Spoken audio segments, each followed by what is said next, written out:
Assalamualaikum warahmatullahi wabarakatuh. Alhamdulillah wassalatu wassalamu ala Rasulillah wa ala alihi wa sahbihi wa mawalah. Sahabat-sahabat yang dirahmati Allah Subhanahu wa taala, kalau kita renungkan, menjadi kebiasaan manusia itu kadangkala terhalang dari apa yang dia harapkan. Kadangkala kita itu bisa mendapatkan apa yang kita harapkan, dan kadangkala juga kita terhalang. Dan sebagaimana di bulan Ramadan tahun ini kita tidak bisa melaksanakan ibadah seperti yang kita harapkan, seperti di tahun-tahun yang lalu. Sebenarnya ikhwah, saudara-saudaraku yang dirahmati Allah, ini semua menjadi pelajaran bagi kita semua bahwa kita ini hanya numpang di buminya Allah Subhanahu wa taala. Kita hanya berusaha, kita hanya bisa berharap, namun penentunya semuanya adalah Allah Subhanahu wa taala. Tapi tahukah kita, ternyata ada di sana ya, di dekat kita orang-orang yang sudah terbiasa terhalang dari melakukan ibadah yang lazimnya dilakukan oleh orang lain. Orang lain bisa sholat, mereka tidak. Orang lain tidak bisa berpuasa. Orang lain berpuasa, mereka tidak bisa, dan sebagainya. Siapa lagi kalau bukan mereka, para kaum wanita? Terhalangnya kita dalam melaksanakan suatu ibadah, seharusnya benar-benar bisa belajar kepada para wanita bagaimana mereka hampir setiap bulan mereka terhalang dari melakukan ibadah yang mereka harapkan bisa dilakukan sebagaimana kaum laki-laki. Maka pada kesempatan yang mulia ini kita akan sampaikan apa saja ibadah yang seharusnya dilakukan oleh seorang wanita ketika dia sedang terhalang, ketika dia sedang kedatangan uzur syar'i yang memang Allah fitrahkan kepada mereka. Karena ini kadangkala bahasan yang sering terlewatkan, sehingga wanita ketika mereka terhalang, kita sebut saja mereka kedatangan haid atau bulanan, atau mereka sedang nifas, mereka kemudian meninggalkan semua ibadah-ibadah. Padahal hanya beberapa ibadah saja yang dilarang oleh Allah Subhanahu wa taala kepada mereka. Sementara banyak di sana ibadah-ibadah yang seharusnya mereka bisa lakukan untuk menutup dari ibadah yang tidak bisa atau terlarang mereka lakukan. Saudaraku yang dimuliakan Allah Subhanahu wa taala, yang pertama bagi para wanita harus benar-benar menerima bahwa ini adalah pemberian dari Allah Subhanahu wa taala. Jangan pernah merasa rendah, kemudian merasa kecil hati, karena ini adalah sebuah fitrah yang Allah ciptakan, Allah karuniakan kepada para wanita, yang tidak bisa dibuat sendiri. Berarti ini adalah kehendak dari Allah Subhanahu wa taala. Jadi kita harus bisa menerima dengan lapang dada dan sukacita tatkala kita terhalang dari melakukan ibadah-ibadah, karena fitrah kita untuk menerima halangan berupa haid atau nifas ini. Maka suatu saat disebutkan ketika Aisyah radhiyallahu anha menangis, ya, ketika beliau haid, ketika beliau sedang haji, beliau haid, kemudian beliau menangis. Maka kemudian Rasulullah sallallahu alaihi wasallam menghibur beliau dengan sabdanya, "Inna hadza amrun katabahu Allahu ala banati Adam." Perkara ini, haid ini adalah sesuatu perkara yang Allah tetapkan atas anak-anak perempuannya Adam, maksudnya keturunannya, para manusia yang berjenis kelamin wanita. Ini adalah keputusan, ini adalah perkara dari Allah Subhanahu wa taala. Rasulullah menghibur supaya Aisyah tidak bersedih tatkala beliau sedang haji dan beliau terhalang tidak bisa melakukan ibadah atau tertunda karena haid. Kemudian yang kedua, ada di sana kabar gembira dari Allah Subhanahu wa taala, ya, dan juga dari Rasulullah sallallahu alaihi wasallam kepada siapapun dari kaum mukmin laki-laki ataupun mukminah, ya, kaum mukmin wanita, ya, bahwa siapa saja dari manusia yang sudah terbiasa melakukan suatu ibadah, terbiasa melakukan suatu amal soleh, kemudian satu saat dia terhalang, tidak bisa melaksanakan amal soleh tersebut, maka Allah Subhanahu wa ta'ala menetapkan pahala yang sama. Menetapkan pahala yang sama. Seseorang misalnya dia biasa melakukan sholat, kemudian dia ada uzur, ada halangan, maka Allah Subhanahu wa ta'ala tetap menulis dia laksana seseorang yang melaksanakan sholat, seseorang yang terbiasa melaksanakan puasa. Suatu saat kemudian dia terkena uzur syar'i, seorang wanita misalnya haid atau nifas, atau laki-laki yang sedang sakit atau sedang musafir, maka dia tetap ditulis berpahala seperti orang yang puasa dan sebagainya. Inilah yang sebagaimana disebutkan Rasulullah sallallahu alaihi wasallam dalam sebuah hadis riwayat Imam Al-Bukhari. Beliau bersabda, "Idza maridal 'abdu aw safara kutiba lahu mithlu ma kana ya'malu muqiman sahihan."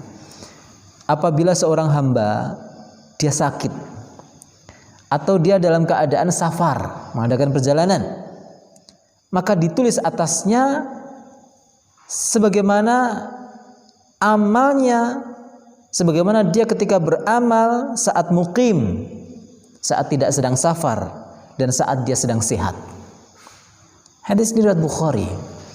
Dan para ulama menjelaskan uzur apa saja, ya, bukan hanya sakit, bukan hanya safar, tapi uzur apa saja yang menghalangi seseorang untuk menjalankan ibadah yang terbiasa dia lakukan, maka Allah Subhanahu wa ta'ala tetap menulis dia mendapatkan pahala seperti saat dia belum terkena uzur tersebut.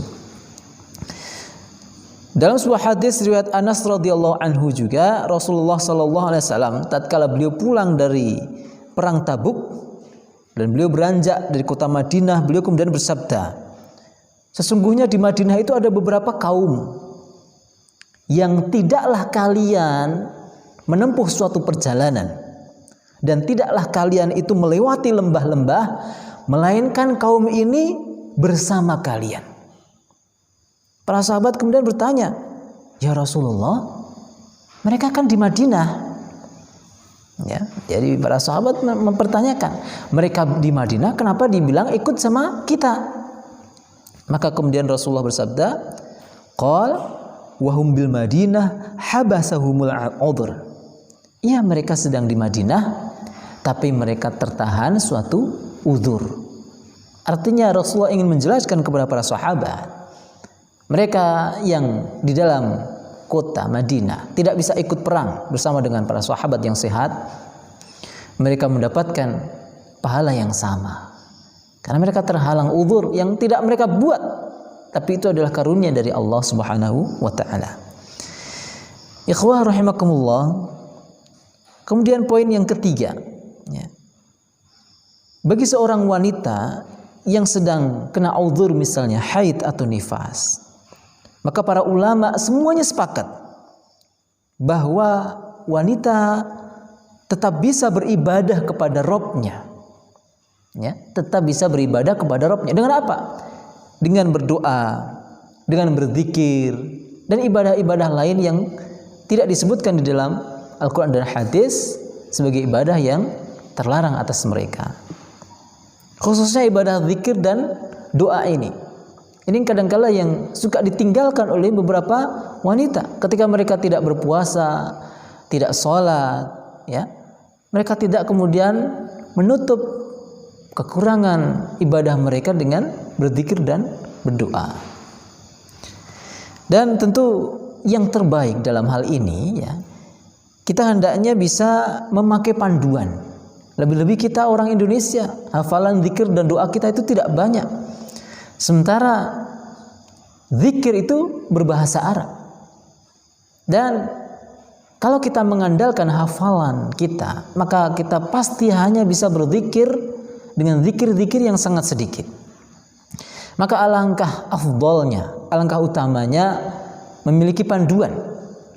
Jadi antaranya panduan yang terbaik adalah membaca zikir-zikir yang ada di dalam kitab Hisnul Muslim misalnya.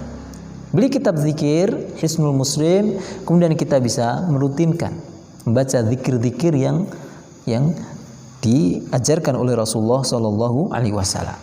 Baca tasbih subhanallah, baca tahmid alhamdulillah, baca takbir Allahu akbar, baca tahlil la ilaha illallah, baca hauqalah la haula wala quwata illa billah. Perbanyak zikir. Ketika kita tidak bisa sholat, ketika kita tidak bisa berpuasa, banyakin zikir. Baca zikir-zikir yang panjang yang kita baca di kitab-kitab Hisnul Muslim misalnya. Syukur kalau kita bisa menghafalkan, ya, karena Allah SWT berikan kita karunia akal, otak, seharusnya kita pakai untuk menghafal sesuatu yang bermanfaat untuk akhirat kita. Kalau kita bisa menghafal ya perkara dunia, seharusnya perkara akhirat kita harusnya lebih utama bisa menghafalkannya. Kemudian yang keempat, seorang wanita yang haid dan nifas itu sebenarnya boleh membaca Al-Quran. Boleh membaca Al-Quran. Memang dalam hal ini para ulama berbeda pendapat. Namun yang kita pilih di sini adalah apa yang disampaikan oleh madhab Imam Malik, ya, dan juga ada riwayat dari madhab Imam Ahmad bin Hanbal, ya. Mereka memilih pendapat bolehnya seorang wanita yang haid untuk membaca Al-Quran, sebagaimana juga dipilih oleh Ibnu Taimiyah rahimahullah, dan ulama pada zaman sekarang adalah Syekh Ibnu Baz rahimahullah. Beliau memilih pendapat bahwa seorang wanita itu boleh membaca Al-Quran dalam keadaan sedang haid, karena tidak ada hadis yang kuat Rasulullah SAW melarang seorang wanita membaca Al-Quran ketika sedang haid. Namun yang perlu diperhatikan dalam hal ini, ya, adalah menyentuh mushaf lah ini, ya. Jadi bedakan antara membaca Al-Quran dengan menyentuh mushaf. Kalau membaca Al-Quran bagi wanita haid dan nifas itu boleh. Pendapat yang sahih insyaallah itu adalah boleh. Sementara untuk menyentuh mushaf, nah inilah ya yang harus diperhatikan oleh wanita, ini yang tidak boleh. Tidak boleh menyentuh mushaf kecuali dalam keadaan suci. Maka bagaimana kita membaca Al-Quran tanpa menyentuh mushaf secara langsung? Maka solusinya adalah ketika kita mau membaca Al-Quran, maka kita bisa memakai kain misalnya, ya, sehingga terhalang tangan kita langsung menyentuh mushaf Al-Quran. Atau kalau seorang hafizah, dia bisa murajaah, seorang mudarrisah, seorang guru ustadzah, ya, dia bisa membaca ayat-ayat Al-Quran biasa tanpa menyentuh mushaf. Ikhwan rahimakumullah, tentu dalam hal ini para ulama berbeda pendapat. Cuma dalam hal ini kami memilih pendapat yang insya Allah lebih sahih, yaitu bolehnya seorang wanita membaca Al-Quran tanpa menyentuh mushaf Al-Quran secara langsung. Kemudian poin yang kelima yang hendaknya dilakukan oleh seorang wanita yang sedang kena uzur adalah dia memperbanyak amal soleh berupa membaca kitab-kitab agama, buku-buku yang manfaat, ya, buku-buku yang berfaedah, yang bisa menambah iman, yang bisa menambah ilmu, dan kita bisa semakin mengerti bagaimana mengikuti petunjuk Rasulullah Sallallahu Alaihi Wasallam. Lebih-lebih di zaman sekarang tidak harus membaca buku, kita bisa juga membaca dari website-website di dalam HP kita, dari aplikasi-aplikasi para ulama, para ustadz yang mereka menyampaikan, ya, kebaikan-kebaikan dari Al-Quran dan hadis. Ini sangat penting, ya. Di antaranya misalnya bolehlah kita membaca Sahih Bukhari, Sahih Muslim, atau mungkin yang ringan-ringan adalah kitab Riyadhus Shalihin. Baca perbanyak sehingga kita tidak rugi, ya, meliburkan diri dari semua amal-amal kebaikan. Kemudian yang terakhir, ya, wabil khusus di bulan Ramadan ini, ya, ketika kita terhalang tidak bisa berpuasa, maka siapkanlah ya buka puasa bagi orang-orang yang berpuasa. Insya Allah itu menjadikan kita mendapatkan pahala sama seperti mereka. Ketika ada orang yang i'tikaf, kita siapkan. Misalnya suami kita atau bapak kita mau i'tikaf, mau sholat tarawih, kita siapkan bajunya, kita setrikakan bajunya. Ya, ketika kita siapkan misalnya sarungnya dan sebagainya. Orang yang berpuasa kita beri buka puasa kepada mereka. Tidak harus mahal ya ikhwah, tidak harus mahal. Kita bisa memberikan mungkin ya air mineral. Kita bisa menyediakan kurma, beberapa butir kurma dibungkus, ya. Kemudian kita bagi, sekedar kita mendapatkan pahala, ya. Wasilah, sarana kita bisa mendapatkan pahala orang-orang yang sedang berpuasa. Maka orang yang menyiapkan suatu amal soleh, maka dia mendapatkan pahala yang sama seperti orang yang sedang melakukan amal soleh tersebut. Semoga ini benar memberikan manfaat kepada kita semua. Semoga Allah menjadikan kita semua orang-orang yang senantiasa mendekatkan diri kepada Allah Subhanahu wa taala dan mensyukuri segala keadaan kita. Wassallallahu ala nabiyyina Muhammadin wa ala alihi wa sahbihi ajma'in. Assalamualaikum warahmatullahi wabarakatuh.